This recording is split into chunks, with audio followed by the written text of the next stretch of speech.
పాత నిబంధన. సంఖ్యాకాండము 9వ అధ్యాయము 18వ వచనాన్ని అందరం కలిసి చదువుకుందాం. అందరం కలిసి ఎలుగెత్తి చదువుకుందాం. రండి. యెహోవా నోటి మాట చొప్పున ఇశ్రాయేలీయులు ప్రయాణమై సాగిరి. యెహోవా నోటి మాట చొప్పున వారు తమ గుడారములు వేసుకుని ఆ మేఘము మందిరం మీద నిలిచిండిన దినములని వారు ప్రభు సహాయకులపై చిన్న ప్రార్థన చేసుకుందాం.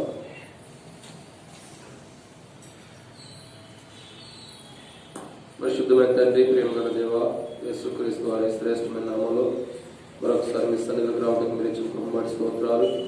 ఇదేనా తండ్రి ప్రభా, మరి పునరుద్ధాన దినంలో సజీవుడైన మా దేవుని సజీవ లెక్కలు ఆరాధించుకోవడానికి మీరు ఇచ్చిన కృపాత్రను బట్టి మీకు స్తోత్రాలు చెల్లిస్తున్నాం. యేసుక్రీస్తు ప్రభువారు నిన్న నేడు ఒకటే రీతిగా ఉన్నాడని మీరు సెలవిచ్చినందుకై స్తోత్రాలు.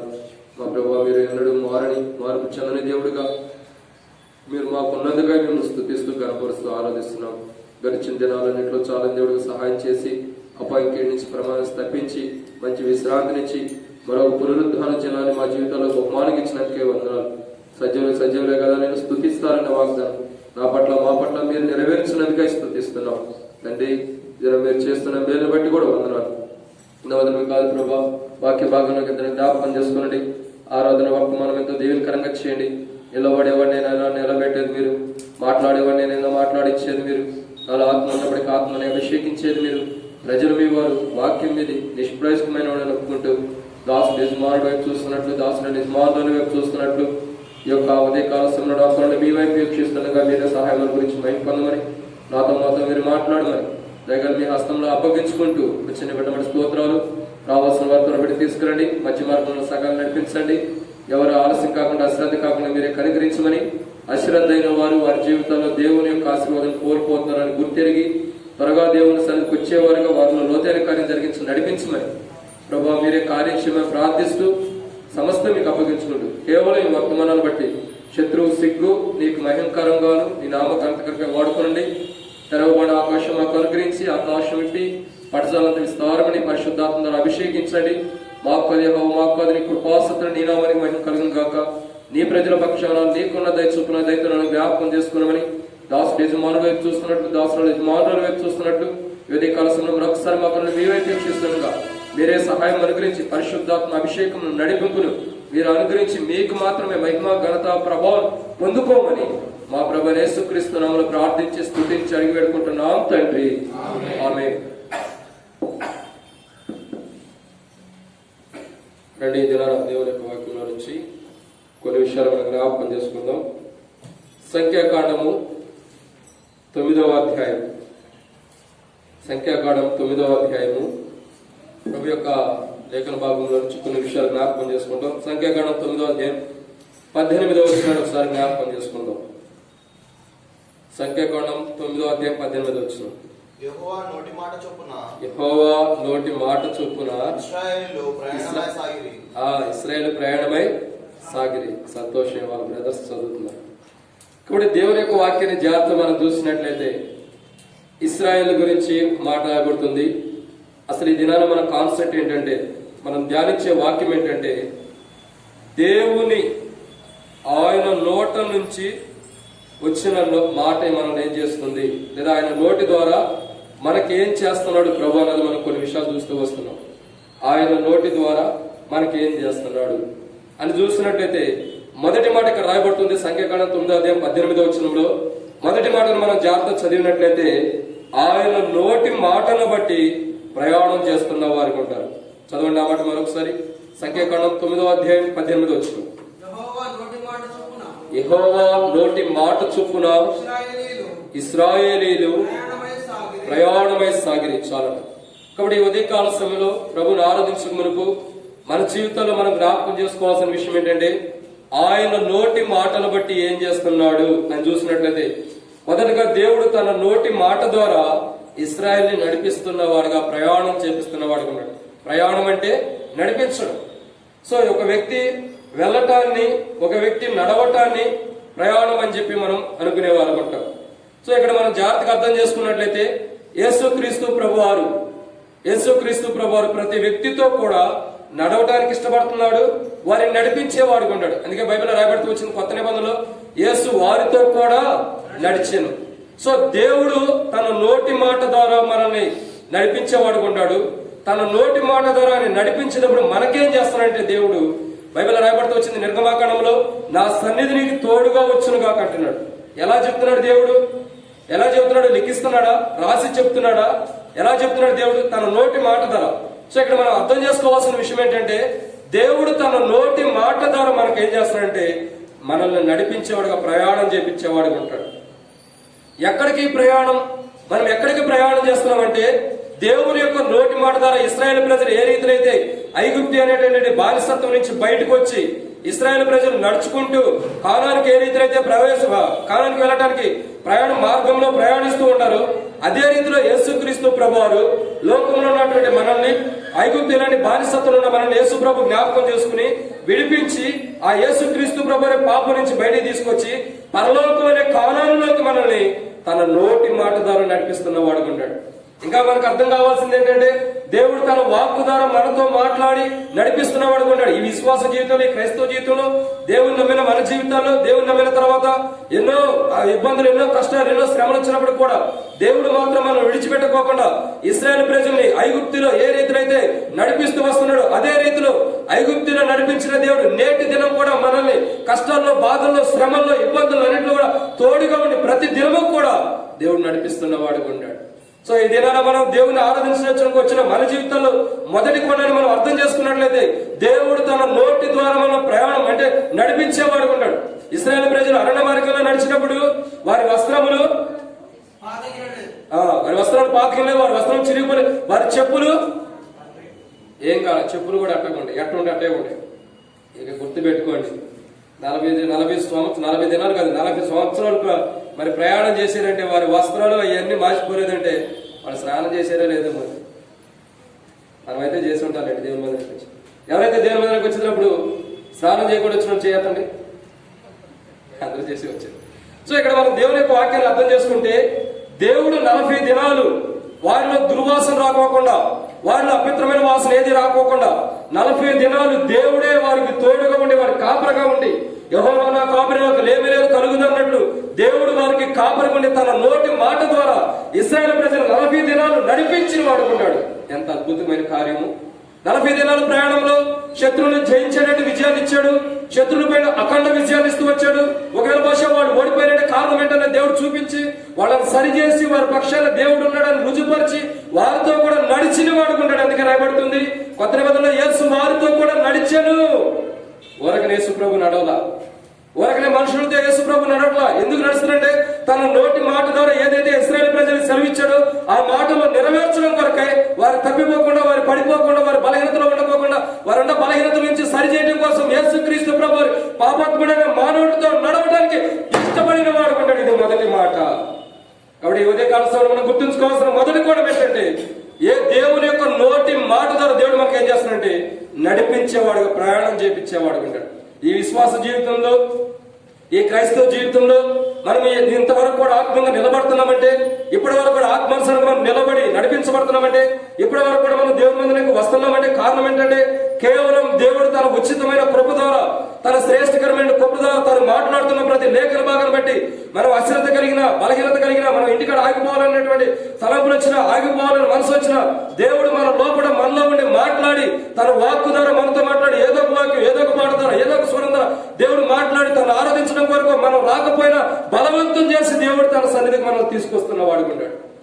సో దేవుడు మనం నడిపించే విషయంలో తన నోటి మాట ద్వారా సెలవిస్తున్నాడు. ప్రయాణమై వెళ్ళమన్నాడు. దేవుడు ఏ రీతిలో అయితే తన నోటి మాట ద్వారా చెప్పారో ఆ నోటి మాటను బట్టి ఇశ్రాయేలు ప్రజలు నడుస్తున్న వారు కూడా ప్రయాణం చేస్తున్నారు. నేటి దినాల్లో మనం కూడా దేవుని వెంబడించి దేవుని ఆరాధిస్తున్నామంటే కారణం ఏంటంటే అది కేవలం దేవుని నోటి నుంచి వచ్చే ప్రతి మాటను బట్టి మనం వినటం ద్వారా మన క్రైస్తవ జీవితాన్ని ముందుకు నడిపిస్తున్న వారు ఉంటాం. ఇప్పుడు మొదటి మాటను మనం జ్ఞాపకం చేసుకున్నట్లయితే యేసుక్రీస్తు ప్రభువారు ఆయన నోటి మాట ద్వారా ఏం చేస్తున్నాడు? మనల్ని నడిపించేవారు ఉంటారు. రెండవ మాటను మనం జ్ఞాపకం చేసుకున్నారండి. రెండవ విషయాన్ని జ్ఞాపకం చేసుకున్నట్లయితే ప్రసంగి గ్రంథము పరమగీతములు 1వ అధ్యాయం 2వ వచనం. పరమగీతములు 1వ అధ్యాయం 2వ వచనం. పరమగీతములు 1వ అధ్యాయం 2వ వచనం. కూర్చోండి అమ్మా, పర్లేదు. పరమగీతములు 1వ అధ్యాయం 2వ వచనం. పరమగీతములు 1వ అధ్యాయం 2వ వచనం ఉందా? చదువు. నోటి ముద్దులతో అతడు నన్ను ముద్దు పెట్టుకొనును ఒక నీ ప్రేమ ద్రాక్షారసము కన్నా మధురము. చాలు. ఇక్కడ మనం రెండోదిగా చూస్తున్నట్లయితే దేవుడు తన నోటి ద్వారా ఏం చేస్తున్నాడంటే మనల్ని ముద్దు పెట్టుకుని ఏం చేస్తున్నాడు? మనల్ని ప్రేమిస్తున్న వాడుకుంటాడు. ఆయన తన నోరు మనల్ని ముద్దు పెట్టుకోవడం ద్వారా ఆయన ప్రేమని వ్యక్తపరుస్తున్న వాడుకుంటాడు. ఆయన ప్రేమని వ్యక్తపరుస్తున్నాడు. సో ఈ పరమగీతంలో 1వ అధ్యాయంలో ఇక్కడ రాయబడిన సూచన ఏంటంటే అదే దేవుని యొక్క ప్రేమ, దేవుని యొక్క స్వరూపం, దేవుడు మానవుని ఎలా ప్రేమిస్తున్నాడు అన్నదానికి సూచనగా దేవుని యొక్క ప్రేమ వ్యక్తపరుస్తూ వస్తుంది. దేవుని ప్రేమను గురించి మనం చూసినట్లయితే మనం ఎలాంటి స్థితిలో ఉన్నామో, దేవుడు ఎలాంటి స్థితిలో ఉన్న వారి పైన మన పైన ప్రేమ చూపిస్తూ వస్తున్నాడు. ఇర్మియా గ్రంథం మనకు తేటగా తెలియపరుస్తుంది. ఏమని రాయబడుతూ వచ్చింది? శాశ్వతమైన ప్రేమతో నేను ప్రేమించున్నాను కనుక విడవక నీ ఎడల కృప చూపిస్తున్నాను. సో ఇక్కడ మనం అర్థం చేసుకోవాల్సింది ఏంటంటే దేవుడు తన నోటి ద్వారా మనల్ని ముద్దు పెట్టుకున్నప్పుడు తన శాశ్వతమైన ప్రేమను మనకు కనపరిచేవాడు ఉన్నాడు. తన శాశ్వతమైన ప్రేమని కనపరిచేవాడు ఉన్నాడు. కాబట్టి దేవుని యొక్క వాక్యాన్ని మనం జాగ్రత్తగా అర్థం చేసుకున్నట్లయితే నోటి ద్వారా ముద్దు పెట్టుకోవడం అర్థం ఏంటంటే అపార్థం చేసుకోకుండా ఉంటే మన బిడ్డలను మనం ముద్దు పెట్టుకుంటాం. ఎలా పెట్టుకుంటాం? చేతితో ఎట్ట పెడతామా? ఎట్లా పెడతాం? మన బిడ్డలకి ఎట్ట పెడతామా? ఎట్ట పెడతారు? చక్కగా దగ్గర తీసుకుని మన బిడ్డలంటే మనకి ఇష్టం కాబట్టి వాళ్ళు బాగుండా బాగోపోయినా ఇంకా వాళ్ళు ఎట్లున్నా సరే మనం దగ్గర తీసేం చేస్తాం? ముద్దు పెట్టుకుంటాం. ఎందుకు? ఇతడు నా బిడ్డ, ఇతడు నా కుమార్తె అని ప్రేమగా ముద్దు పెట్టుకుంటాం. అంతేగాని ఇతడు నాశనం అయిపోవాలి, నా బిడ్డ నాశనం అయిపోవాలని దగ్గర తీసి ముద్దు పెట్టుకుంటారా? కాదు కదా, ప్రేమగా పెట్టుకుంటారు. అదే రీతిలో బైబిల్ ఏమైనా హెచ్చరిస్తుందంటే యేసుక్రీస్తు ప్రభువారు కూడా తన నోటి ద్వారా మనల్ని నడిపించిన వాడు ఉన్నాడు. రెండోదిగా ఆయన నోటి ద్వారా మనల్ని ముద్దు పెట్టుకుని తన ప్రేమను మన పైన వ్యక్తపరుస్తున్న వాడు ఉంటాడు. అంటే తనకి ఎంత ప్రేమ ఉందన్నది బయలుపరుస్తున్న వాడు ఉంటాడు. ఒక విషయాన్ని మనం అర్థం చేసుకుంటే మానవుడైన మనం ముద్దు పెడితే వేరే ఉంటుంది. మనం ముద్దు పెడితే దానికి ఏదో తేడా వచ్చినట్టు మూడినట్టే. ఏంటది? అది ఇస్కరియోతు యోధ యేసుక్రీస్తు ప్రభువుని గెత్సెమనే తోటలో ముద్దు పెట్టుకున్నాను చెప్పాడు. అర్థం చెప్తాడు, నేను ఎవరిని ముద్దు పెట్టుకుంటాను, ఆయన మీరు పట్టుకోండి చాలు. వెళ్ళాడు, చక్కగా వెళ్ళి ముద్దు పెట్టుకున్నాడు. ముద్దు పెట్టుకుని బోధకుడా అని ముద్దు పెట్టుకున్నాడు. బోధకుడు అంటుంది దేనికో బోధన వేసి తప్పిపోయాడుగా. ఇక్కడ మనం జాగ్రత్తగా అర్థం చేసుకున్నట్లయితే యేసుక్రీస్తు ప్రభువుని ముద్దు పెట్టుకుని యేసు ప్రభువుని అప్పగించినటువంటి అనుభవం ఉన్నాడు ఇస్కరియోతు యోధ. కానీ యేసుక్రీస్తు ప్రభువు అయితే తాను ముద్దు పెట్టుకున్న వారిని తాను ఎవరినైతే ముద్దు పెట్టుకున్నారో వారి పైన తన ప్రేమని కనపరిచేవాడు ఉన్నాడు యేసుక్రీస్తు ప్రభువు. మనుషులమైన మనం ముద్దు పెట్టుకుంటే, మనుషులమైన మనం ఇతరులను ముద్దు పెట్టుకుంటే మనలో ద్వేషం, పాపము, కలవం, కోపం, ఉద్రేకం ఉంది కాబట్టి ఎదుటి వ్యక్తిని మనం ఎందుకు ముద్దు పెట్టుకుంటామంటే ఆ వ్యక్తిని నాశనాన్ని కోరుతున్నాం కాబట్టి ఆ వ్యక్తిని ముద్దు పెట్టుకునే వారు అంటాం. ఆ వ్యక్తిని ముద్దు పెట్టుకునే వారు అంటాం. బయటికే మనం ప్రేమను వ్యక్తపరుస్తాం, లోపల ఇన్సైడ్ మనం ప్రేమ ఉండదు, లోపల ప్రేమ ఉండదు. కానీ బయటికి నువ్వంటే నాకు ఎంత ప్రేమో, ఈ లోపల చూపించాలి ఆ ప్రేమ. బయటికి ఎందుకు? బయటికే కనపడుతుంది, లోపలికి ఉండదు.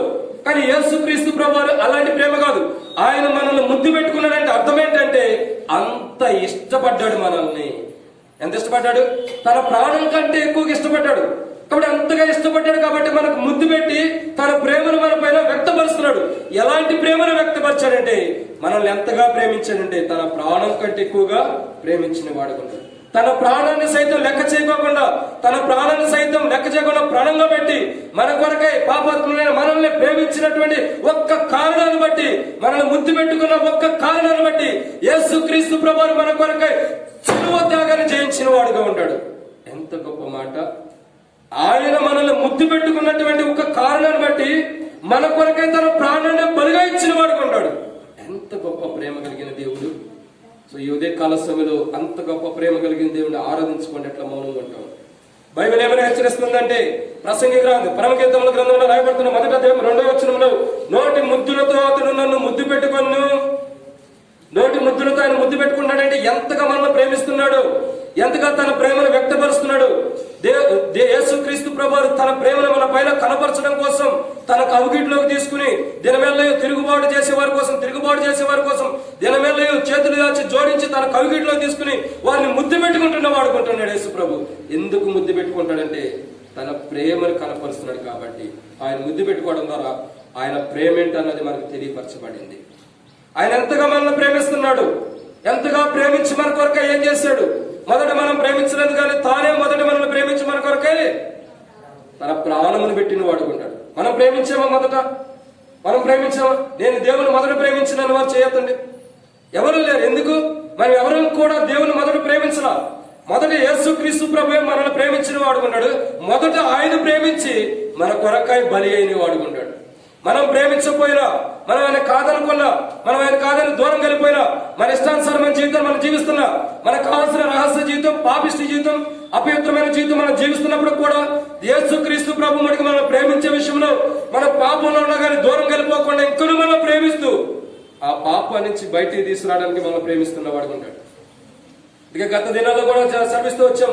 ఎబ్రీ పత్రిక 13వ అధ్యాయం 5వ వచనం రాయబడుతూ వచ్చి నేను ఏమాత్రం విడను, నిన్నెన్నడు ఎడబాయనని ప్రభు సెలవిస్తున్నవాడు అంటాడు. అంటే అర్థం ఏంటంటే దేవుడు మన పాపంలో తన ప్రేమని మన పైన వ్యక్తపరచడం కోసం వెనక తిరిగి వెళ్ళిపోయేవాడు కాదు. అయ్యో ఇలాంటి వ్యక్తి పాపంలో ఉన్నాడే, వీడి పాపంలో ఉన్నాడే, ఈమె పాపంలో ఉంది, వీళ్ళ కోసం నేను ప్రేమించాలా, ఈ పాపాత్ములు ఇంకా నేను ప్రేమించాలా, ఈ పాపాత్ములు ఇంకా ప్రేమిస్తూనే ఉండాలా, వాళ్ళ జీవితం మార్చుకోవట్లా, వాళ్ళ ప్రవర్తన మార్చుకోవట్లా, వారి యొక్క విద్వేషం మార్చుకోవట్లా, వాళ్ళ తలంపులు మార్చుకోవట్లా, అయినా వీళ్ళు ఇంకా నేను ప్రేమిస్తూనే ఉండాలా అని ప్రభు ప్రశ్నించుకోవాలా.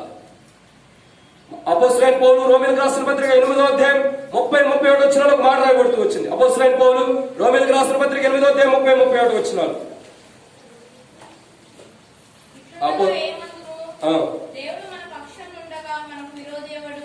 దేవుడు మన పక్షం ఉండగా మనకు విరోధి ఎవడు?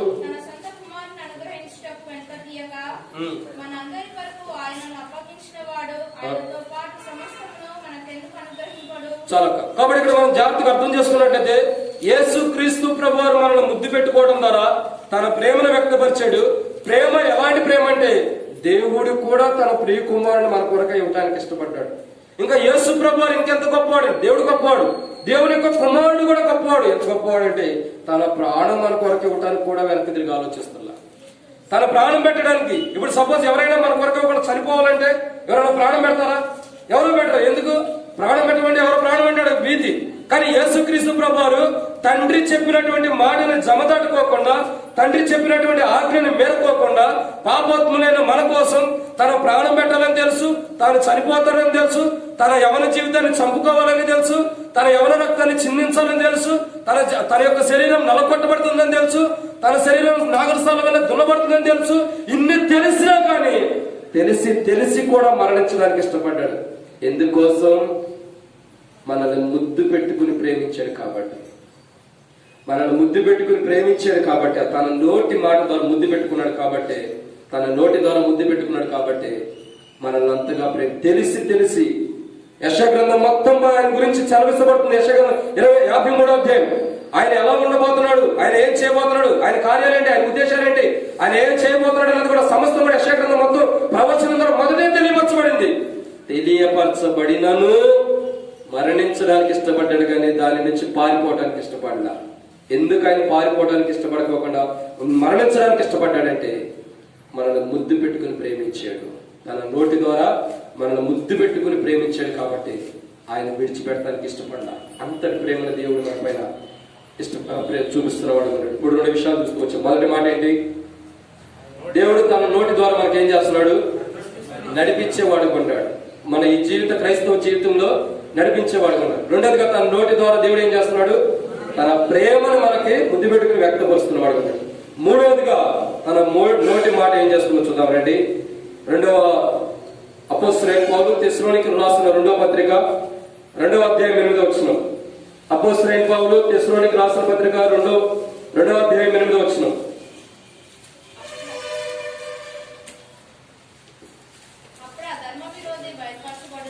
అప్పుడు ఆ ధర్మ విరోధి బయలుపరచబడును, ప్రభువైన యేసు తన నోటి ఊపిరి చేత వారిని సంహరించి తన ఆగమనమున ప్రకాశము చేత నాశనం చేయను. కాబట్టి ఇక్కడ మనం దేవుని యొక్క వాక్యాన్ని జాగ్రత్త చూస్తున్నట్టయితే ఇది మూడవ కోణాన్ని మనం జాగ్రత్త చూస్తున్నాం. మొదటి మాట ఏంటి? దేవుడు తన నోటి ద్వారా మనం నడిపించేవాడుగా ఉంటాడు. రెండవ మాట ఏంటంటే తన నోటి ద్వారా ముద్దు పెట్టుకుని తన ప్రేమను కనపరుస్తున్నవాడుగా ఉంటాడు. మూడవదిగా దేవుడు తన నోటి ద్వారా మనకి ఏం చేస్తున్నాడంటే ఇక్కడ రాయబడుతున్న మాట చదవండి, మరి ఒక్కసారి చదవండి.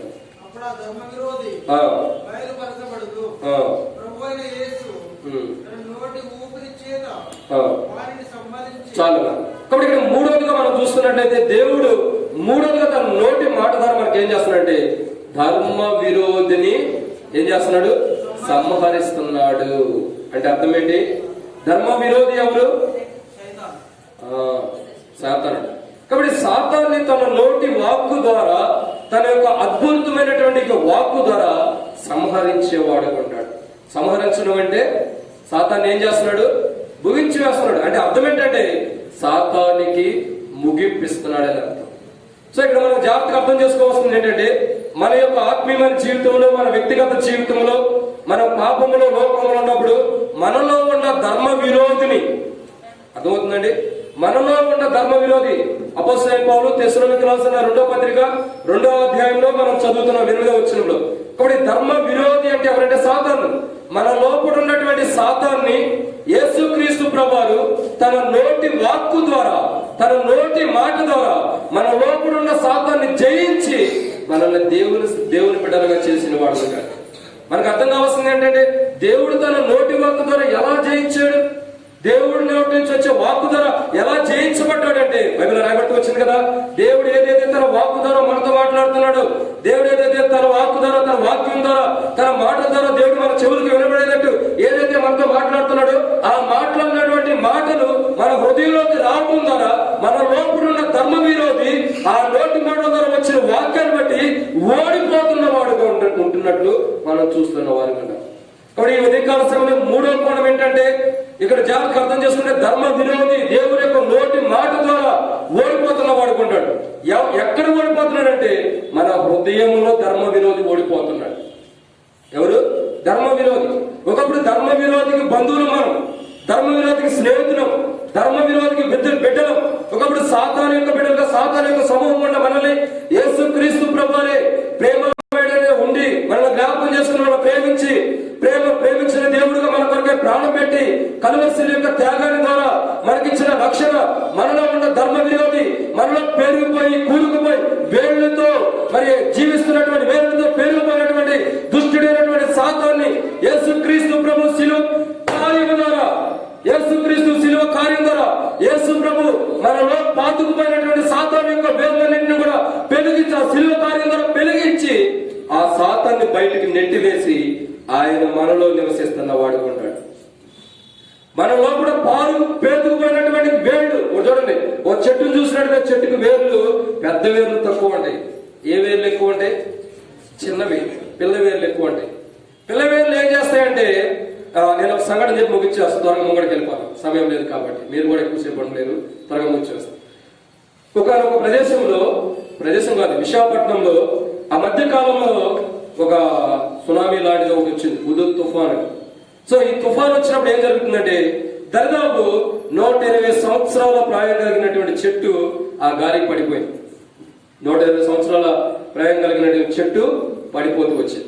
ఈ చెట్టు పడిపోవడం వల్ల ఏం జరుగుతూ వచ్చిందంటే అసలు దీని జీవిత చరిత్ర ఎంత, ఎన్ని సంవత్సరాలు ఉండి దాన్ని పరీక్షిస్తే 120 సంవత్సరాలు తీరుతూ వచ్చింది. 120 సంవత్సరాల నుంచి ఆ చెట్టు ఆడే ఉంది. 120 సంవత్సరాల తర్వాత కాలం ముగించబడింది, పడిపోయింది. ఇక్కడ అర్థం ఏంటంటే, అర్థం చేసుకోవాల్సింది, ఆ చెట్టుకి గాలి విసిరినప్పుడు, ఆ చెట్టుకి బాగా గాలి వచ్చినప్పుడు ఏ ఏర్ గట్టిగా పట్టుకునేది?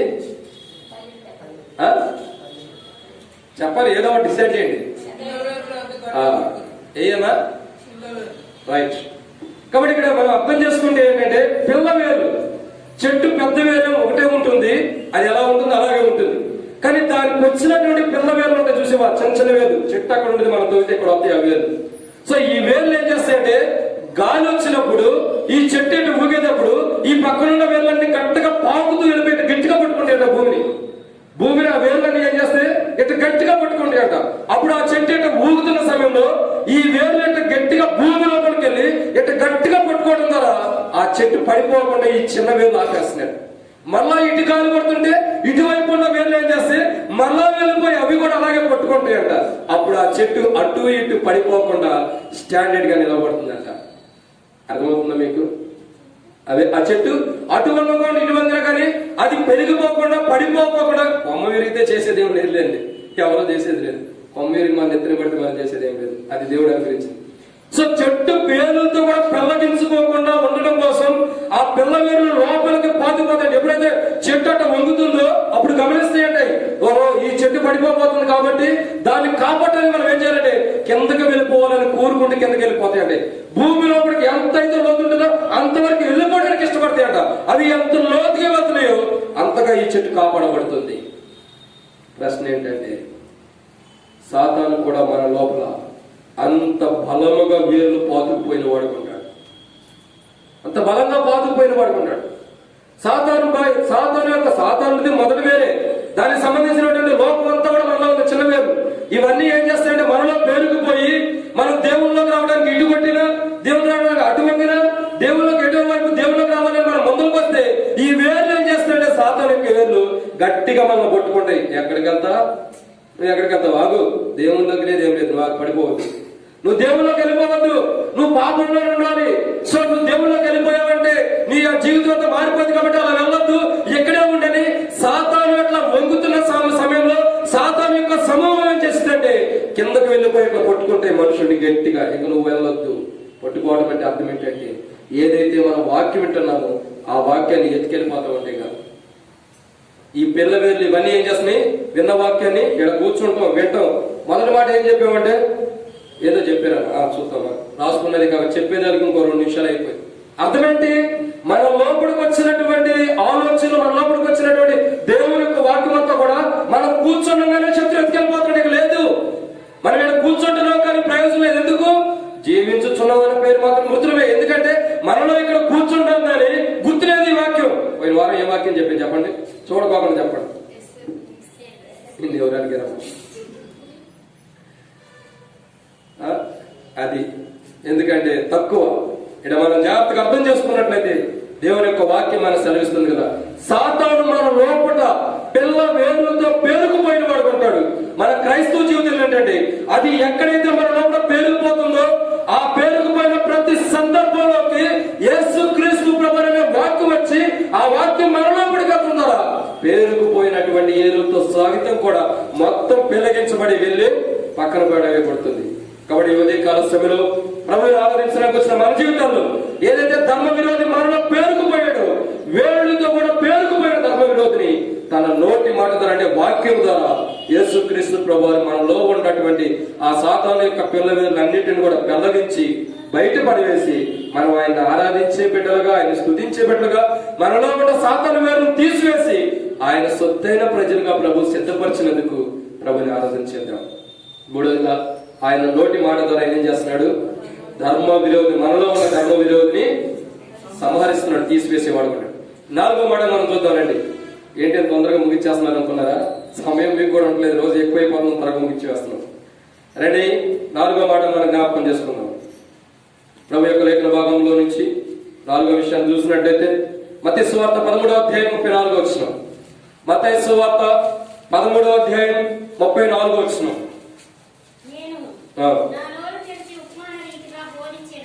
నేను నా నోరు తెరిచి ఉపమాన రీతిగా బోధించదను, లోకము ముట్టినది మొదలుకొని మరుగు చేయబడిన సంగతులను తెలియజేద్దాం. చాలు. ఇక్కడ 4వదిగా మనం చూస్తున్న కోణం ఏంటంటే ఇప్పుడు 3 విషయాలు చూస్తూ వచ్చాం. మొదటి మాట ఏంటి, దేవుడు తన నోటి ద్వారా ఏం చేస్తున్నాడు చెప్పాలి, త్వరగా నడిపిస్తున్నాడు. 3వ మాట ఏంటి, 2వ మాట ఏంటి, అంతా ఏదేదో పిచ్చి పిచ్చిగా అయిపోతుంది, వద్దులే నేను కరెక్ట్ గా లేనివాడు. కానీ మొదటి మాటను మనం చూసినట్టు మొదటిగా ఆయన తన నోటి మాట ద్వారా మనల్ని ప్రయాణం అంటే నడిపిస్తున్నవాడు ఉంటాడు. 2వదిగా తన నోటి మాట ద్వారా మన ముద్దు పెట్టుకుని ప్రేమిస్తున్నవాడు తన ప్రేమలో వ్యక్తపరుస్తున్నాడు. 3వదిగా ఆయన నోటి మాట ద్వారా మన లోపల ఏడుతో పెరుగుతున్న ధర్మ విరోధిని రిలీజ్ చేస్తున్న, బయటకు విడిపిస్తున్న వాడు ఉంటాడు. 4వ విషయం ఇక్కడ మనం చూసినట్టు మత్తయి సువార్త 13వ అధ్యాయం 34వ వచనంలో లోకము పుట్టినది మొదలుకొని మరుగు చేయబడిన సంగతులను తెలియజేశారు. సో దేవుడు తన నోటి ద్వారా నాలుగోదిగా మనకు ఏం చేస్తున్నాడంటే, ఏం చేస్తున్నాడు? మర్మాన్ని బయలుపరిచేవాడుకుంటాడు. ఏంటిది మర్మం? మర్మం అంటే అర్థం ఏంటి? మన్నా కాదండి, మన్నా అనుకుంటారేమో. మర్మం, మర్మం అంటే అర్థం ఏంటి? మరుగైనది. మరుగైనది అంటే అర్థం ఏంటి? దాచబడినది అని అర్థం. ఏంటిది?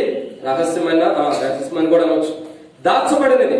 సో దేవుడు తన నోటి మాట ద్వారా మనకు ఏం చేస్తున్నాడంటే దాచబడిన దాన్ని మనకి ఇస్తున్నాడు. దాచబడినది ఏంటి? దాచబడింది ఏంటి? దాచబడినది ఇశ్రాయేలు ప్రజలకు ఇచ్చేవాడు దేవుడు. ఏంటిది అది? మన్నా. సో మన్నా దాచబడింది, పరలోకంలో దాచబడింది దేవదూతల కొరకు, కానీ అది మనకి ఇచ్చిన వాడు ఉంటాడు. ఇంకా అర్థం చేసుకున్నట్టయితే దేవుడు ఏదైతే దాచబడి ఉందో దాన్ని మనకి ఇస్తున్నాడు. అందుకే అబ్రహాముతో దేవుడు అంటాడు, నేను చేయబోయే కార్యమును అబ్రహామును దాచెదనా. ఎంత గొప్పగా దేవుడు చెప్పాడు. నేను చేయబోయే కార్యాన్ని అబ్రహామును దాస్తాను.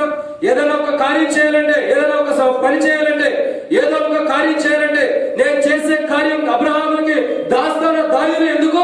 అబ్రహాముకి నా లోపడున్న మర్మమంతని కూడా బయలుపరుస్తానని దేవుడు సెలవిచ్చిన వాడు ఉన్నాడు. దేవుడు ఏదైతే చేయాలనుకున్నాడో దాన్ని అబ్రహామును చెప్పేవాడు ఉన్నాడు. అసలు వాస్తవాన్ని చూస్తున్నట్లయితే ఇక్కడ చూస్తున్నాం. మొదటి ఎన్నో మాట ఇది? ఇక్కడ మనం చూస్తుంది 6వది. అది నిన్నదే మనకు అర్థం కావడానికి చెబుతున్నాం. 6వ మాట చూస్తూ వచ్చాం. ఏమని అక్కడ? సదొమ గొమొర్రా గురించి. ఎందుకు వాళ్ళ మీద ఉగ్రత వచ్చిందంటే పాపం అన్నమాట. సో ఇక్కడ మనం జాగ్రత్తగా అర్థం చేసుకోవాల్సిన విషయం ఏంటంటే దాచబడిన మర్మం. వాస్తవానికి సదొమ గొమొర్రా గురించి, ఈ సదొమ గొమొర్రా పట్టణం గురించి అబ్రహాముకి దేవుడు చెప్పాల్సినంత అవసరం లేదు. అబ్రహాముకి దేవుడు చెప్పాల్సినంత అవసరం లేదు. కానీ ఎందుకు అబ్రహాముకి దేవుడు చెప్పాడంటే తన స్నేహితుడుగా భావించాడు. కాబట్టి దేవుడైనా సరే తన స్నేహితుడికి చెప్పేది ఏది కూడా దాచుకోకుండా మొత్తము బయలుపరిచి చెప్తాడు. కాబట్టి ఏది తన లోపల దాచుకోకుండా ఉన్నదన్నట్టు చెప్తాడు. కాబట్టి తన స్నేహితుల్లో భావించి ఉన్నదన్నట్టు అబ్రహాము చెప్పాడు. ఇక్కడ అర్థం ఏంటంటే మరుగైపోయింది. మరుగైనటువంటి విషయం, నేను సదొమ గొమొర్రా పట్టణం పైన అగ్ని గంధకముతో కాల్చివేయబోతున్నానన్న విషయాన్ని దేవుడు మరుగు చేసినప్పుడు ఆ మరుగు చేయబడిన విషయాన్ని అబ్రహాము చెప్పాడు. ఎందుకంటే తన స్నేహితుడిగా భావించాడు. కాబట్టి ఈ కాల సమయంలో దేవుని యొక్క వాక్యము ఒకప్పుడు మనకు మరుగు చేయబడినదిగా ఉంది. ఈ వాక్యంలో యొక్క మర్మము, ఈ వాక్యంలో ఉన్న లోతైన కార్యం, ఈ వాక్యంలో ఉన్నటువంటి లోతైనటువంటి తేట కలిగినటువంటి వాక్యం మనకు తెలియక ఒకనొకప్పుడు ఈ బైబిల్ మన ఇంట్లో ఉండ, ఈ బైబిల్ మనలో ఉండ, ఈ బైబిల్ మనం చదువుతున్నా ఆ మర్మాల గురించి, ఆ వాక్యాల గురించి మనకు తెలియక మనం ఏం చేస్తున్నట్టు ఆ వాక్యాన్ని సరైన విధంగా గ్రహించలేని స్థితిలో ఉన్నాం. కాబట్టి ఇప్పుడు దేవుడు ఆ వాక్యాన్ని బయలుపరిచేటటువంటి జ్ఞానాన్ని దేవుడు మనకి ఇచ్చినందుకు ప్రభుని ఆరాధన చేద్దాం. దాచబడినటువంటి మర్మంతో కూడినటువంటి వాక్యాన్ని దేవుడు మనకి ఇస్తున్నాడు. మనం ఎందుకు ఆరాధన చేయాలంటే 4వ విషయం బైబిల్ సెలవిస్తున్నమాట. దేవుడు తన నోటి మాట ద్వారా దాచబడితే మర్మంతో కూడిన వాటిని మనకు బయలుపరుస్తున్నాడు. వాస్తవానికి ఒకప్పుడు ఈ మర్మంతో కూడిన వాక్యాలంటే ఏంటో తెలియని స్థితిలో ఉండవు. ఈ వాక్యాలు అనుభవించలేని స్థితిలో ఉండవు. తగ్గించాలి. వాక్యాలను అనుభవించలేని స్థితిలో ఉండవు. ఈ వాక్యం లోపల మర్మం మనకు తెలియదు. ఏదో వస్తున్నాము, మందిరంకి వస్తున్నాము, చూస్తున్నాము, వాక్యం చదువుకుంటాం, వెళ్ళిపోతున్నాం అన్నట్టుగానే ఉంది. కానీ ఈ మర్మం మనకు తెలియని స్థితిలో ఉంటాం. ఈ మర్మము తెలియని స్థితిలో ఉంటాం. మనకి దేవుని యొక్క మర్మాన్ని, దేవుడు దాచబడినటువంటి వరాల్ని దేవుడు మనకు బయలుపరుస్తున్నందుకు దేవుని ఆరాధన చేద్దాం. కాబట్టి ప్రభు యొక్క వాక్యాన్ని మనం జాగ్రత్త చూసినట్లయితే, ఇక్కడ రాయబడినటువంటి మరొక మాటను మనం జాగ్రత్త చూసినట్లయితే, దేవుని యొక్క వాక్యం మనకు తెలియపరచబడుతున్న మాట, దాచబడినటువంటి మర్మాన్ని దేవుడు మనకి అనుగ్రహిస్తున్నవాడు ఉంటాడు. దాచబడిన యొక్క మర్మాన్ని దేవుడు మనకు అనుగ్రహిస్తున్నందుకు, తన నోటి మాట ద్వారా దాచబడిన మర్మాన్ని దేవుడు మనకు అనుగ్రహిస్తున్నందుకు ప్రభుని ఆరాధన చేద్దాం. 5వ విషయాన్ని జ్ఞాపకం చేసుకున్నారండి. యోహాను సువార్త 19వ అధ్యాయం 29వ వచనం. యోహాను సువార్త 19వ అధ్యాయం 29వ వచనం.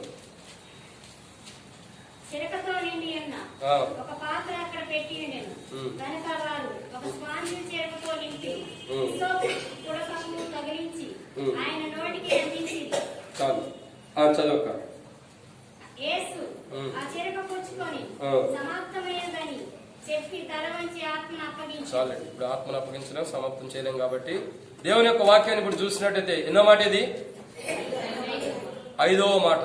సో 5వ మాట ఇప్పుడు 4 విషయాలు చెప్తూ వచ్చాం. చెప్పండి త్వర త్వరగా. మొదటి మాట ఏంటి? వెనక నుంచి వెళ్దాం. 4వ మాట ఏంటి? నోటి మాట ద్వారా నేను చెప్పింది మీకు అర్థం కాదు. 4వ మాట ఏంటి? ఆయన నోటి మాట ద్వారా మర్మాలు బయలుపరుస్తున్నాడు. 3వ మాట ఏంటి? ధర్మ విరోధి యొక్క వేడుక కూడా పెరిగిస్తున్నాడు. 2వ మాట ఏంటి? బుద్ధి పెట్టుకుని తన ప్రేమను వ్యక్తపరుస్తున్న వాడు ఉంటాడు తన నోటి ద్వారా. మొదటి మాట ఏంటి? తన నోటి ద్వారా వెనక నుంచి వస్తేనే కరెక్ట్ గా ఉంది. సో 5వ విషయాన్ని మనం జాగ్రత్తగా అర్థం చేసుకున్నట్లయితే 5వ మాట ఏంటంటే తను చేదు చెరకుతో నిండి అని ఒక పాత్రను పట్టుకున్నాడు. ఆ చేదును ఆయన మృంగి వేసిన వాడుకున్నాడు. 5వ మాట మన బయలుపరుస్తున్నటువంటి 5వ విషయాన్ని మనం జాగ్రత్తగా అర్థం చేసుకున్నట్లయితే దేవుని యొక్క వాక్యంలో 5వదిగా చేదును మన కొరకు మృంగి వేసిన వాడుకుంటాడు. ఏంటది? చేదు.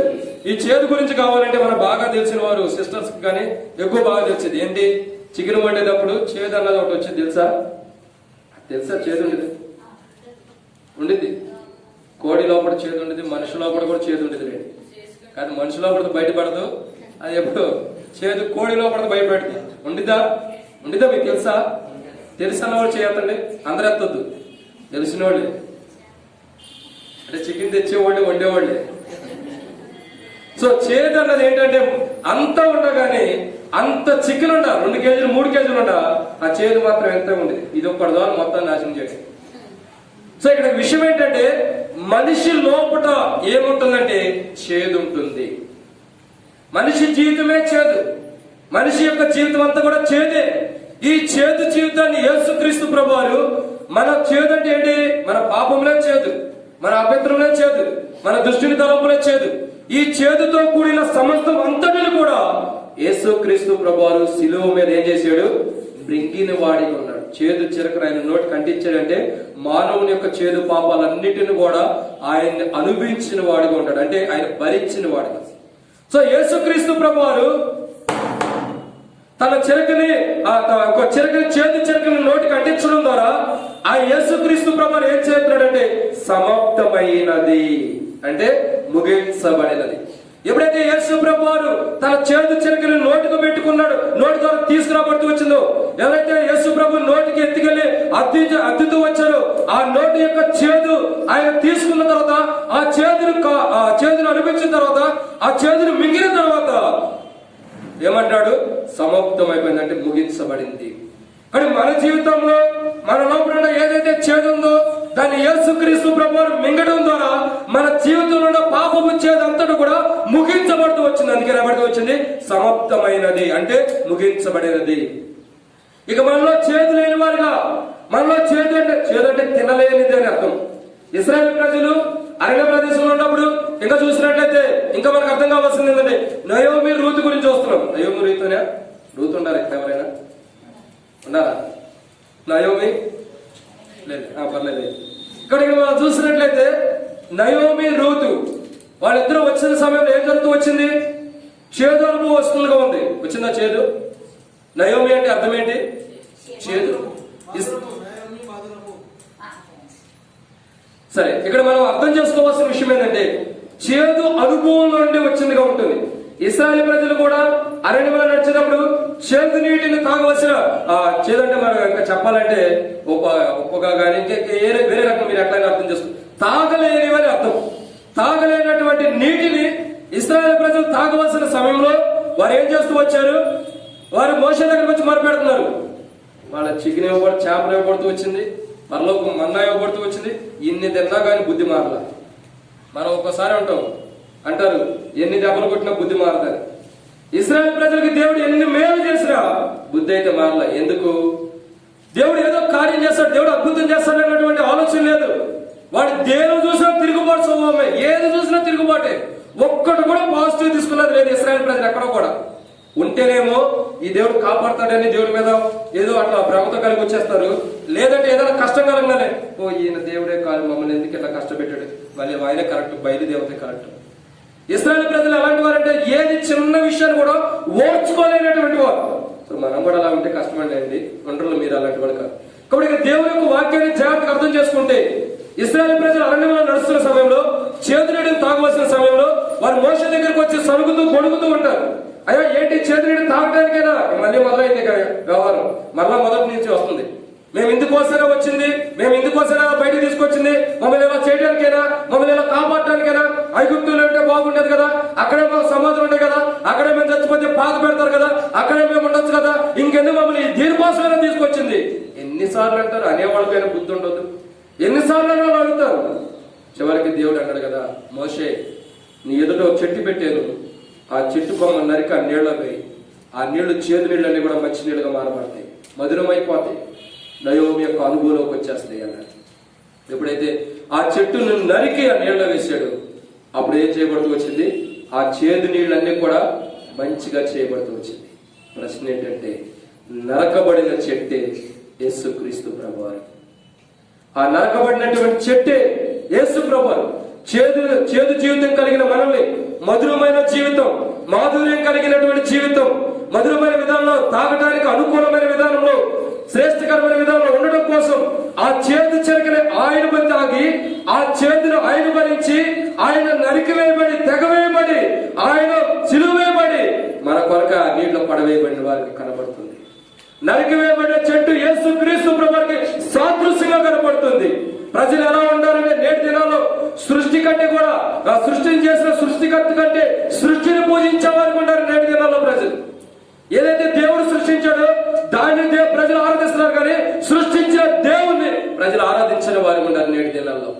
బహుశా కూర్చున్న మన జీవితంలో కూడా ఇంకా చేతి జీవితం కలిగి సృష్టికర్తను మర్చిపోయి, ఏదైతే దేవుడు సృష్టికర్త అయ్యి ఆయన సృష్టించారో దాన్ని ఆరాధించే వారికి ఉంటే నష్టపోయే వారికి ఉంటాం. రాత్రి మేము కుటుంబ ప్రార్థనలు కూడా అదే జ్ఞాపకం చేసుకుంటూ వచ్చాం. మీ అందరూ కుటుంబ ప్రార్థనలు ఉంటాయా? ఉన్నవారి చేతులు ఎత్తండి. సరే, లేని వారు ఇప్పటి నుంచి పెట్టుకోండి. కానీ మన కుటుంబ ప్రార్థనలో దేవుడు మాట్లాడింది ఏంటంటే ఇదే విషయం. దేవుడు మాట్లాడుతున్న మాట ఏంటంటే, ఆ చెట్టును నరికి వేయడం ద్వారా ఏం జరుగుతుందంటే, ఇశ్రాయేలు ప్రజలు అక్కడ చూస్తూ వచ్చిన వారు ఉంటారు. దేవుడు ఎందుకు చెట్టు నరికి అక్కడ ఏమన్నాడంటే, నేను చెట్టుల ద్వారా, పుట్టల ద్వారా కూడా నేను అద్భుతం చేయగలను, నాకు అసాధ్యమైంది లేదని రుజువుపరచడానికి ఆ చెట్టు నరికి అక్కడ వేసాడు అంతే. కానీ ప్రజలు నేటి దినాలు ఎలా ఉంటారు? చెట్టుకి ఒక పసుపు రాసి, దానికి బొట్లు పెట్టి, కుంకుమ పెట్టి, ఏమేం చేస్తారో సాంబ్రాణి కడ్డీలు అన్ని పెట్టేస్తారు, దాన్ని పూజిస్తారు, దాని దగ్గరికి వెళ్ళి ఆరాధన చేస్తారు. నేను మా గ్రామంలో ఉన్నప్పుడు, వేరే ఊరు వెళ్తున్నప్పుడు ఒక తాడి చెట్టు ఉంటుంది. ఆ తాడి చెట్టుకి ఒక 3 feet అంత ఏం చేస్తున్నాడు, పసుపు కొట్టి దాని చుట్టూ కలర్ పెట్టి ఆడేం చేస్తారు, సాంబ్రాణి కడ్డీలు పెట్టి వెలిగిస్తున్నారు. ఇదేంటి తాడి చెట్టుకి ఎలా పెట్టి ఎలా చేస్తున్నారు అని అడిగితే, దేవత అయిపోయిందన్న అంటున్నారు. తాడి చెట్టు దేవత అవటమేంటి? ఇట్లా తాడి చెట్టు దేవత అవటం ఏంటి? ఆశ్చర్యం కదా. తాటి చెట్టు తెలుసా మీకు? తెలీదా? ఆకులు ఉంటాయి. ఇంకా బాగా తెలవాలంటే కళ్ళు గీస్తారు, అది బాగా తెలిసింది అనుకుంటా. సో ఆ తాడి చెట్టుకి ఏం చేస్తున్నారు? అవి పెట్టి వాటి ద్వారా ఆరాధించేవారు ఉంటారు. ప్రజలు ఏం చేస్తున్నారంటే, ఒకటి గుర్తు పెట్టుకోండి, ఏది భూమి మీద విగ్రహారాధన జరుగుతున్నా కేవలం బైబిల్లో నుంచి వచ్చింది. అంటే అపార్థం చేసుకోకండి, బైబిల్లో చేయమని కాదు. ఇశ్రాయేలు ప్రజలు మోషే ఐగుప్తు నుంచి తీసుకొచ్చిన తర్వాత కొండ మీదకి ఎక్కినప్పుడు కింద ఏం చేస్తూ వచ్చారు? ఇశ్రాయేలు ప్రజలు తమను సేవిస్తున్నటువంటి దేవుని కొరకు ఒక పోత మోసిన విగ్రహాలు చేసుకునే వారికి ఉన్నారు. ఆ విగ్రహాలే నేటి దినాల్లో అనేక రకమైన పేర్లు కలిగిన విగ్రహాలుగా భూమి మీద ఉంటాయి. దేవుడు మోషే చెప్పాడు, ఆ చెట్టు నరికి నీళ్ళ వేయమన్నాడు. ఆ చెట్టు నరికి నీళ్ళ వేయడం ద్వారా చేతి నీళ్లు మధురమని. ఇక ప్రజలందరూ ఏం చేస్తున్నారు? చెప్పిన దేవుణ్ణి, చేసినటువంటి మోషేని మర్చిపోయి చెట్టునే పూజిస్తున్న వారికి ఉన్నారు. నేటి దినాలు అనేక మంది చెట్టును పూజిస్తున్నారు. ప్రతిదీ కూడా బైబిల్ నుంచి తీసుకుని ఇలా అపార్థం చేసుకుని యూజ్ చేస్తున్న వారికి ఉన్నారు. సో మనం కూడా బైబిల్ నుంచి వచ్చినటువంటి వాటిని గ్రహించుకోకుండా వాటిలో నుంచి తీసి అపార్థంగా వాడుకున్నటువంటి ప్రజల్లో మనం కూడా ఉన్నటువంటి మనల్ని దేవుడు జ్ఞాపకం చేసుకుని, ఇది వాస్తవం కాదు, ఈ బైబిల్లో ఉన్నది వాస్తవాన్ని తెలియపరచడం కొరకు యేసు ప్రభు వచ్చిన వాడు ఉంటాడు. కాబట్టి ఇక్కడ మనం చదువుతున్నటువంటి మాటలు మనం జాగ్రత్త చదివినట్లయితే, ఎన్నో మాట ఇది? 5వదిగా ఏంటి మాట?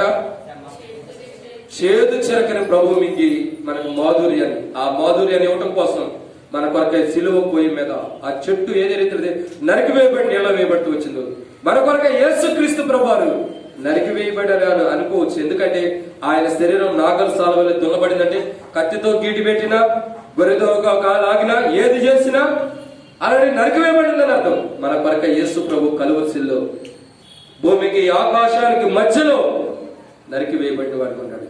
ఆ చెట్టు కూడా భూమికి ఆకాశానికి మధ్యలో కొమ్మ నరికి వేయబడింది. కొమ్మ కింద లేదు, భూమిలో చెట్టు ఉంది, కానీ కొమ్మ దానికి అడ్డుకట్టబడి ఉంది.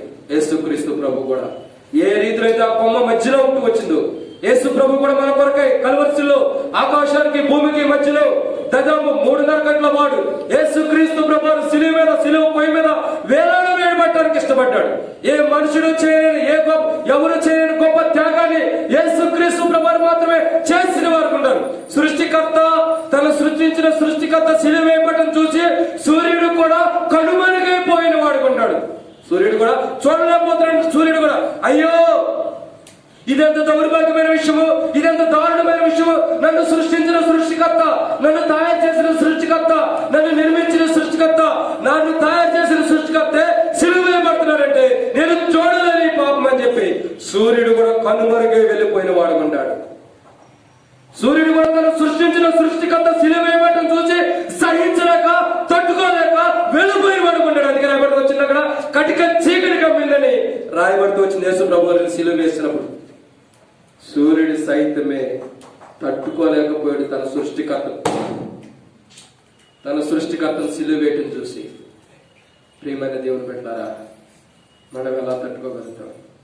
సూర్యుడి సైతమే తన కన్నులు మూసుకుని, తన తేజస్సును మూసివేసుకుని, తన ప్రకాశమైన వెలుగును మూసివేసుకుని కనుమరుగా వెళ్ళిపోతూ వచ్చాడు. అయ్యో ఇలాంటి మనుషుల దగ్గర నేను ఉండలేను, ఇలాంటి పాపాత్ముల దగ్గర, ఇలాంటి అభిత్రుల దగ్గర, ఈ సృష్టికర్తనే సిలువేస్తున్నా, ఇలాంటి దుర్మార్గుల దగ్గర నేను ఉండలేనని చెప్పి సూర్యుడు సైతం కూడా కనుమరుగే ఈ పాపాన్ని, ఈ దారుణాన్ని నేను చూడలేనని వెళ్ళిపోయిన వాడు అన్నాడు.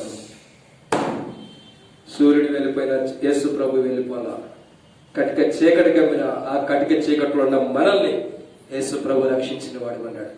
అట్లాంటి ప్రభుని మనం హృదయమాన ఆరాధన చేద్దాం. మరొక విషయాన్ని చూద్దామండి. 6వ మాట 6గా చూసినట్లయితే సంఖ్యాకాండం 19వ అధ్యాయం 18 వచ్చిన. సంఖ్యాకాండం 19వ అధ్యాయం 18 వచ్చిన.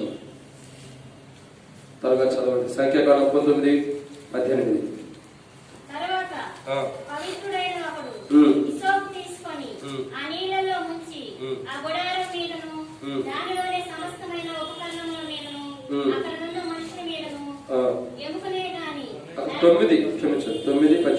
అదేనా చదువుతుంది?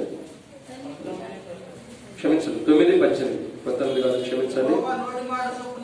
యెహోవా నోటి మాట చొప్పున ఇశ్రాయేలీయులు ప్రయాణమై సాగరి. యెహోవా నోటి మాట చొప్పున వారు తమ గుడారములను వేసుకుని ఆ మేఘము మందిరం మీద నిలిచిండిన దినములన్నీ వారు నిలిచిరి. చాలు. ఇక్కడ చివరిగా 6వదిగా మనం చూస్తున్న కోణం ఏంటంటే, ఇశ్రాయేలు తన నోటి మాట ద్వారా గుడారాన్ని నియమించుకున్న వారి ఉంటారు. 6వ విషయం ఏంటంటే, ఆయన నోటి మాటను బట్టి గుడారములు వేసుకుని యెహోవా కొరకు ఎదురు చూస్తున్న వారు ఉంటారు. బైబిల్ రాయబడుతుంది, యెహోవా ఇల్లు కట్టించిన కట్టువారి ప్రయాసము. సో దేవుడు ఒక ఇంటిని కట్టడానికి ఇష్టపడకపోతే ఆ ఇల్లు ఎంత కట్టబడాలన్నా, ఎంత మనం ప్రయాసపడినా, ఇసుక దోల్ని, ఇంకా రాయి దోలుకోండి, కంకర దోల్ని, ఇంకా సిమెంట్ దోలుకొని, ఎన్ని ఐరన్ తీసుకొచ్చినా, ఏమి చేసినా దేవుడు ఆ ఇంటిని కట్టకూడదని నియమిస్తే అది కట్టబడుతుంది, అది ఆగిపోయి ఉంటుంది. యెహోవా ఇల్లు కట్టించలేలా కట్టువారి ప్రయాసం వ్యర్థమే. మనుషులు ఎంత కట్టుకోవడం ప్రయాసించినా దేవుడు గాని ఆ గృహాన్ని కట్టకపోతే, అది మనుషుడు ఎంత కట్టుకున్నా, ఎన్ని మేడలు మెతులు కట్టుకున్నా, చివరికి బాబేలు గోపురం ఏ రీతిలో అయితే కోల్చబడిందో అదే రీతిలో మానవుడి యొక్క జీవితం కూడా కోల్చబడేది ఉంటుందని బైబిల్ హెచ్చరిస్తుంది. యెహోవా ఇల్లు కట్టించకపోతే బాబేలు గోపురం ఏ రీతిలో అయితే కోల్చబడుతూ వచ్చింది, అదే రీతిలో మనం మన ఇష్టాంతరంగా కట్టుకుంటూ వెళ్ళిపోయిన ఒక దగ్గర మనం కూడా కూర్చోవేయబడిన వారు ఉంటాం. కానీ ఇక్కడ ఇశ్రాయేలు ప్రజలు దేవుని నోటి మాట ద్వారా తన గుడారాన్ని వేసుకుంటారంటే, దేవుడు తన గుడారాలను కట్టడానికి ఇష్టపడుతున్నాడు. బైబిల్ ఏమైనా సెలవిస్తుందంటే, ఈ గుడారం దేనికి సాదృశ్యంగా ఉందంటే, పరలోకంలో దేవుడు మన కొరకై నియమిస్తున్నటువంటి గుడారానికి సాదృశ్యంగా మనకు కనబడుతుంది. పరలోకంలో దేవుడు మన కొరకై ఏదైతే ఒక ఇంటిని నిర్మిస్తున్నాడో, పరలోకంలో ఏ ఇల్లు అయితే మన కొరకై దేవుడు సిద్ధపడుతున్నాడు, ఆ ఇంటికి సాదృశ్యంగా ఉంది. ఇక్కడ అర్థం ఏంటంటే, మనం ఈ భూమి మీద దేవుని నోటి మాట ద్వారా నడపబడుతున్నాం, దేవుని నోటి మాట ద్వారా ఈ ప్రయాణం చేస్తున్నాం. కాబట్టి తన నోటి మాట ద్వారా మనం నడుస్తున్నందుకు ఇశ్రాయేలు ప్రజలు తన నోటి మాట ద్వారా ఏదైతే గుడారాన్ని వేసుకున్నారో అదే రీతిలో యేసుక్రీస్తు ప్రభు మనతో మాట్లాడినప్పుడు మనము కూడా ఆ నోటి మాటను బట్టి దేవుని యొక్క మందిరములో మన యొక్క స్థానాన్ని మనం నిలుపుకుంటూ, మన స్థానం మనం తొలిగిపోకుండా, మనం ఉన్నటువంటి స్థితిని కోల్పోకుండా దాన్ని మనం కాపాడుకుంటూ వస్తున్నాం. కాబట్టి మనం ఏ గుడారంలో అయితే ఉన్నామో ఆ గుడారం నుంచి వెళ్ళిపోకుండా, ఆ గుడారం వెలుపడికి వెళ్ళిపోకుండా, ఆ గుడారం బయట ఉండిపోకుండా, ఆ గుడారంలో నివసించడానికి మనం ఇష్టపడుతున్నాం. కాబట్టి ఖచ్చితంగా దేవుడి గుడారాన్ని కట్టుతున్నవాడు ఉన్నాడు. గుర్తుంచుకో, నువ్వు దేవుని మందిరానికి బయటికి వెళ్ళి నువ్వు సమాజంగా కూడిన నువ్వేం చేయవు. నువ్వు దేవుని మందిరానికి వెళ్ళిపడి నువ్వేం చేసినా ప్రయోజనం లేదు. నువ్వు దేవుని మందిరానికి వెళ్ళిపడి నువ్వేం చేసినా ప్రయోజనం అంటూ ఏమి ఉండదు. ఎందుకు? నువ్వు సంఘంలో చేర్చబడాలంటే, నువ్వు సంఘంలోకి రాబడి ఉండాలంటే సున్నతి చేయబడి ఉన్నవాడే సంఘంలో చేర్చబడిన వాడు ఉన్నాడు. ఆ సున్నతి చేయబడిన వారు ఎవరంటే రక్షణ, మారుమనస్సు, బాప్తిసం పొందిన వారు సున్నతి చేయబడిన వారు. బైబిల్ ఏమైనా హెచ్చరిస్తుందంటే సున్నతి చేయబడిన మనకి దేవుని యొక్క సన్నిధిలో తీసుకొచ్చి దేవుని మందిరంలో గుడారంగా మనం నివసిస్తున్నవాడుగా, ఆయన గుడారంలో మనం నివసించేవాడుగా సిద్ధపరిచాడు. దేవుని యొక్క గుడారంలో అతిథిగా ఉండదగిన వాడు ఎవడు? ఎప్పుడైనా చెప్పండి, అదైతే కష్టం. కాబట్టి తన గుడారంలో అతిథిగా ఉండదగిన వాడు ఎవడు? ఎవడును అతని గుడారంలో అతిథిగా ఉండలేడు. కానీ అతిథిగా ఉండలేనటువంటి మనుషుల్ని అతిథులుగా చేసుకుని ఆయన గుడారంలో నివసింపజేస్తున్న వాడు ఉన్నాడు. సో ప్రభుని మనం ఎందుకు ఆరాధించాలంటే, ఆరోదిగా ఆయన నోటి మాట ద్వారా మన ఓర్ని, మన ఆత్మీయ జీవితం, రక్షణ, మారుమనస్సు, బాప్తిసం అనే గుడారాన్ని మనం వేసుకున్నాం. ఈ గుడారాన్ని వేసుకోవడం ద్వారా ఈ గుడారాన్ని కట్టుతుంది ఎవరంటే యేసుక్రీస్తు ప్రభు. తన నోటి మాట ద్వారా మనం వేసుకున్న గుడారాన్ని ప్రభు ఇక్కడ కడుతున్నాడు. ఇక్కడ కట్టినటువంటి గుడారాన్ని పరలోకంలో మనకిస్తున్న వాడు ఉన్నాడు. ఏదైతే తన నోటి మాట ద్వారా దేవుడు నియమిస్తూ వచ్చాడో, తన నోటితో మాట ద్వారా ఏదైతే దేవుడు గుడారాన్ని మన కొరకై నియమిస్తూ వచ్చాడు, ఇశ్రాయేలు ప్రజలు దేవుని నోటి మాట ద్వారా ఏదైతే చెప్పబడిన రీతిలో తన గుడారాన్ని వేసుకున్నారు. ఆ వేసుకున్న గుడారం ఏం చేయబడుతూ వచ్చింది? అది దేవుని యొక్క తేజస్సు. దేవుడు ఉన్నంత కాలం, దేవుడు ఉన్నమన్నంత కాలం ఉంటున్నారు. దేవుడు నడవన్నప్పుడు నడుస్తున్న వారు కూడా. ఇదే విషయం ఏంటంటే, మన యేసుక్రీస్తు ప్రభువారు మనలో కూడా ఆత్మీయంగా యేసు ప్రభువును ఒక గుడారాన్ని వేసుకుని ఆధిక్యతను దేవుడు యేసు ప్రభు ద్వారా మనకు అనుగ్రహించాడు. ఈ గుడారం భూమి మీదనే ఉంది, ఈ గుడారం పరలోకంలో కూడా ఉంది. అందుకే దేవుని నివాసం మనుషులతో కూడా నివసిస్తుంది. అంటే అర్థం ఏంటంటే, మనం ఏ గుడారంలో మనం ఉంటున్నామో అదే గుడారం యేసు ప్రభు కూడా మనతో పాటు నివసిస్తున్నాడు. ఇశ్రాయేలు ప్రజలు ఏ గుడారమే చేసుకున్నారు? మేఘం వారి మీద ఆవరించినప్పుడు, మేఘం కదిలినప్పుడు వాళ్ళు కదిలేరు. ఆ మేఘం ఆగిపోయినప్పుడు అక్కడ గుడారాన్ని వేసుకున్నారు. ఒక మాట అర్థం చేసుకోండి, 5 నిమిషాల పాటు మేఘం నడిచినా ఇక్కడ నుంచి తీసేసి మళ్ళీ అక్కడెత్తుకెళ్ళిపోయి అక్కడ వేసుకోవడం 5 నిమిషాల తర్వాత మళ్ళీ నడిచినా మళ్ళీ వేసుకున్న గుడారం పిక్కులు వెళ్ళిపోవడమే వాళ్ళంతా. అంత ప్రయాణం చేసిన వారి యొక్క జీవితం దేవుని దృష్టిలో యోగ్యమైనది ఉంది. మనమైతే 5 నిమిషాలకు ఒకసారి గోడారం పేకాలంటే ఆ దేవుడు ఏమని అర్ధాగల పేకమంట గోడారం తీయమంటాడు. మాకు అవసరం ఇదే చాలు, వేసుకున్న గోడారం ఉంటే చాలు అనుకుంటాం. కానీ ఇశ్రాయేలు ప్రజల్ని దేవుడు అలా నడిపించిన వాడు ఉన్నాడు, మేఘం ద్వారా నడిపించిన వాడు ఉన్నాడు. ఆ మేఘమే యేసు ప్రభు వారి సాదృశ్యంగా ఉంది. సో గుడారం వేయబడుతుంది. ఆ గుడారంలో యేసు ప్రభు వచ్చి ప్రకాశిస్తున్నప్పుడు ఆ గుడారంలో ఉన్న వారు మహిమ కలిగిన వారు ఉంటున్నారు. అలాంటి వారిగా దేవుడు మనం సిద్ధపరిచిన తన నోటి మాట ద్వారా మన ఈ భూమి మీద గుడారం, పరలోకంలో కూడా మనకు గుడారాన్ని దేవుడు సిద్ధపరుస్తున్నందుకు ప్రభుని ఆరాధన చేద్దాం. చివరి మాట చూసి ఆరాధన ప్రవేశిద్దాం, ముగిస్తున్నాం. చివరి మాట మనం చూసినట్లయితే మత్తయి సువార్త 4:4 మత్తయి సువార్త 4:4 ముగిస్తున్నాను. మత్తయి సువార్త 4:4 అందుకు ఆయన మనుషుడు రొట్టె వలన మాత్రము కాదు గాని దేవుని నోట నుండి వచ్చు ప్రతి మాట వలన జీవించునని రాయబడింది. సో చివరగా 7వదిగా మనం చూస్తున్నట్లయితే ఆయన నోటి మాట ద్వారా ఆయన ఏం చేస్తున్నాడంటే మనల్ని జీవింపజేస్తున్న వాడు ఉన్నాడు. ఏం చేస్తున్నాడు? చివరికి 7వదిగా ఆయన మనల్ని బ్రతికిస్తున్న వాడు ఉన్నాడని కూడా మనం రాసుకోవచ్చు. మత్తయి సువార్త 4:4 మనుషుడు రొట్టె వల్ల కాదు, మనుషుడు అంటే ఆహారం వల్ల కాదు, మనుషుడు తినే పోషకరమైన ఆహారం వల్ల కాదు, ఇంకా చికెను మటను ఇంకేమేమో ఈ రోజు ఏమంటున్నాడు. సో వాటి వల్ల కాదు మనుషుడు జీవించేది. మనుషుడు జీవించేది దేని వల్ల అంటే దేవుని నోట నుండి వచ్చు ప్రతి మాట వల్ల మనుషుడు జీవిస్తాడు. అక్కడ ఈ ఉదయ కాలశంలో ప్రభుని ఆరాధించడానికి వచ్చిన మన జీవితాల్లో మనం నేటి వరకు కూడా మనం జీవిస్తూనే ఉన్నామంటే, నేటి వరకు దేవుని బిడ్డలుగానే ఉన్నామంటే, నేటి వరకు ఏ కష్టం వచ్చినా, ఏ బాధ వచ్చినా, ఏ శ్రమ వచ్చినా, ఏ ఇబ్బందులు వచ్చినా, ఎన్ని శ్రమలు వచ్చినప్పుడు కూడా నేటి వరకు మనం దేవుని విడిచిపెట్టుకోకుండా దేవుని ఉంటున్నామంటే కారణం ఏంటంటే దేవుడు తన నోటి మాట ద్వారా, అంటే దేవుని యొక్క వాక్యం ద్వారా దేవుడు మనల్ని జీవింపజేస్తున్నాడు, బ్రతికిస్తున్నాడు. పాపముల చేత, అపరాధం చేత చచ్చిన వారిని మనల్ని దేవుడు తన నోటి వాక్యం ద్వారా, తన లేఖన భాగం ద్వారా ప్రతి దినం మనం బాధలో ఉన్నప్పుడు ఆ వాక్యం వచ్చి మనం బలపరిచేది ఉంటుంది. కీర్తన రాయబడి వచ్చింది, నా బాధల్లో ఇదే నాకు నెమ్మదిస్తుంది. ఏది? వాక్యం. నేను బాధలో ఉన్నప్పుడు ఈ వాక్యాన్ని చదివినప్పుడు ఈ వాక్యం నన్ను బలపరిచేది, నెమ్మది ఇచ్చేది ఉంటుంది. సో అనేక పర్యాయాలు, అనేక విధానాలు, అనేక కోణాలు ఈ దేవుని వాక్యం మన బాధల్లో, కష్టాలు ఉన్నప్పుడు, మన బంధువుల వల్ల విడిచిపెట్టినా, తల్లిదండ్రులు విడిచిపెట్టినా, స్నేహితులు విడిచిపెట్టినా, భార్య విడిచిపెట్టినా, భర్త విడిచిపెట్టినా, మన సంబంధించిన పిల్లలు విడిచిపెట్టినా, తల్లిదండ్రులు మనం విడిచిపెట్టినా, ఎవరు మనం విడిచిపెట్టినా, యేసు ప్రభు బట్టి మనం విడిచిపెట్టకోకుండా యేసు ప్రభు మనతో ఉండి ప్రతి దినం వారందరూ విడిచిపెట్టినా నేను నిన్ను విడిచిపెట్టినాను. వ్యభిచారం చేసిన స్త్రీతో ఉన్న అక్కడ ఉన్న వారందరూ దూరంగా వెళ్ళిపోతూ వచ్చారు. వారందరూ ఆమెను విడిచిపెట్టి దూరంగా ఉన్నా యేసు ప్రభు మటుకు ఆమె దగ్గర నుంచి దూరంగా ఆమె దగ్గరే నిలవబడ్డాడు.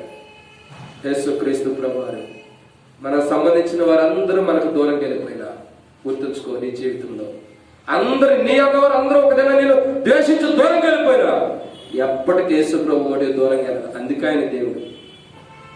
అందుకే మనం మనుషులు కాబట్టి మానవ స్వభావంతో దూరంగా వెళ్ళిపోతాం. కానీ యేసు క్రీస్తు ప్రభు వారు అలా దూరంగా వెళ్ళాడు. ఏం చేస్తాడైనా? మనల్ని దగ్గరగా తీసుకునేవాడు ఉంటాడు.